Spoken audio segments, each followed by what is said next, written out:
प्रदेश Hyva संघ का collectorate के सामने जोरदार प्रदर्शन हुआ। करीब 1 घंटे तक कलेक्ट्रेट गेट के समीप हाईवा संघ ने बड़ी संख्या में बैठकर किया अपनी मांगों को लेकर प्रदर्शन। दरअसल धमतरी जिले में अवैध रेत उत्खनन जोरों से चल रहा है, जिसकी शिकायत कई दफ़ा कर चुके लेकिन कार्रवाई नहीं होती। इसके एवज में हाईवा पर कार्रवाई किया जा रहा है और प्रशासन एक वाहन का करीब 2 लाख से अधिक चालान काटने का आरोप लगाते हुए संघ ने कहा कि दूसरे वाहनों का राजनीतिक दबाव के चलते 38,000 लेकर वाहनों को छोड़ दिया गया, जबकि 54 वाहनों से 2 लाख से अधिक की राशि चालान के रूप में लिया जा रहा है, जिनसे हाईवा संघ तंग आकर बुधवार को कलेक्ट्रेट पहुंचकर गेट के सामने ही बैठकर धरना प्रदर्शन करते रहे। इस बीच प्रदर्शनकारियों का धमतरी उप पुलिस अधीक्षक और अपर कलेक्टर के साथ भी कहासुनी हुई।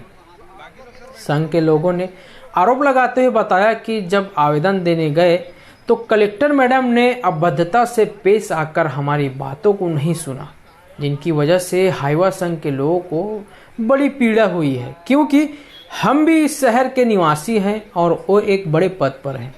इस प्रकार का व्यवहार करना अच्छी बात नहीं। इस प्रदर्शन के बाद भी प्रशासन द्वारा उनकी मांगों को पूरा नहीं किया जाता है तो सड़क से लेकर राजधानी तक लड़ाई लड़ने की बात कही है। वहीं हाईवा संघ ने गुरुवार से अनिश्चितकालीन धरना प्रदर्शन करने की भी बात कही है। धमतरी जिला में लगातार अन्याय हो रहा है। आज हम प्रतिनिधि मंडल बन के मैडम से अपनी समस्याओं का निराकरण के लिए वहां पे जब सामने गए, वहां मैडम को एक चीज दिखाया भी कि ये देखिए, आपके जिला में 8/7/2024 को एक गाड़ी 5674 में फाइन किया गया 2,27,100। आप देखते रहिएगा ना, राजनीतिक दबाव धमतरी किसके अधीन चल रहा है? कोई यहाँ सरकारी तंत्र नहीं है। ये देखिए, अब ये गाड़ी एक राजनीतिक दबाव में 38,240 में छूट गई और 54 गाड़ी मालिक 2,07,000 दे रहे हैं। मतलब इस गाड़ी वाले का राजनीतिक अप्रोच अगर ज्यादा है तो वो ये गाड़ी 38,000 में छूट जा रही है और जो बाकी जो सामान्य ट्रांसपोर्टर है उनकी गाड़ी 2,07,000 में छूटेगी। उसके बाद चोरी का आरोप, उसके बाद बदतमीजी करना, ड्राइवरों को मारना। ये तो हमारा आंदोलन शुरू हुआ है। हमारे ड्राइवरों से भी जो बदतमीजी की जा रही है ना, जब पूरे ड्राइवर हम रोड पे आएंगे और ट्रांसपोर्टर जब रोड में आएंगे तब देखते हैं कि कितनी तानाशाही चलेगी। क्या था मामला ये है कि आपके धमतरी जिला में लगातार अवैध खनन चल रहा है, अवैध भंडारण जगह जगह किया गया है। आखिर अवैध भंडारण अवैध खनन हो किसके संरक्षण में रहा है? कैसे हो रहा है? जब आप खुद यहाँ बैठे हैं, उसके बाद अवैध भंडारण अवैध खदान चल रहे हैं, उसके भाई गाड़ी वाला अगर आप सही तरीके से खदान, जब सरकारी खदानें चल रही है तो आप वहीं पर पूरा तय कर लीजिए, वेट ब्रिज वहीं लगा दीजिए, राइटी वहीं दे दीजिए। आप 650 के राइटी को 5,000 में बिकवा रहे हो। उसके बाद गवर्नमेंट में 5 लाख राइटी का खपत है, आप 1 लाख राइटी जारी कर रहे हो, तो 4 लाख राइटी तो ऑलरेडी आप लोग चोरी कर रहे हो। कलेक्टर मैडम ने क्या कहा? मैडम ने बात करने का कोई हमसे कोई बात नहीं किया, सीधा सीधा बदतमीजी से हमको भगा दिया गया। आगे आपका क्या? आगे हमारा अभी तय करेंगे हम लोग, कोर कमेटी के लोग तय करके आपको फिर जल्द बता देंगे। तो वही कलेक्टर ने गेट के सामने दे रहे धरना पर एक्शन लेने की बात कहते हुए इसके अलावा अभद्रता से पेश आने के आरोप पर कलेक्टर ने साफ कहा है कि किसी के साथ अभद्र व्यवहार नहीं किया गया।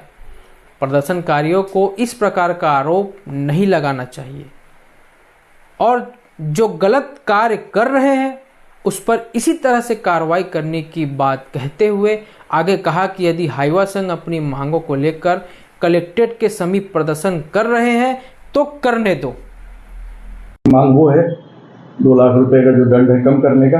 दूसरा है सरकारी दर से लोडिंग की व्यवस्था और सरकारी दर पे हर ट्रिप में रॉयल्टी उपलब्ध कराने हेतु खनिज विभाग को निर्देशित करे।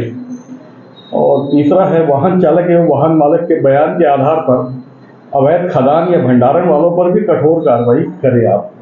ये कुछ 3 मांगे हैं। बिल्कुल, सबसे पहले इनकी जो मांग है कि पेनल्टी इनको नाजायज़ लग रही है। 10 जून के बाद से लगातार इलीगल माइनिंग चल रही है ज़िले में और उस पर लगातार हम कार्रवाई कर रहे हैं। हमारे लिए भी बर्दाश्त के बाहर है कि पूरा पुलिस प्रशासन, चाहे वो एसपी साहब का पूरा अमला हो या मेरा तहसीलदार नायब तहसीलदार का पूरा अमला हो, रात रात जग के गाड़ियाँ पकड़ते हैं, फिर भी दिन में भी काम करते हैं।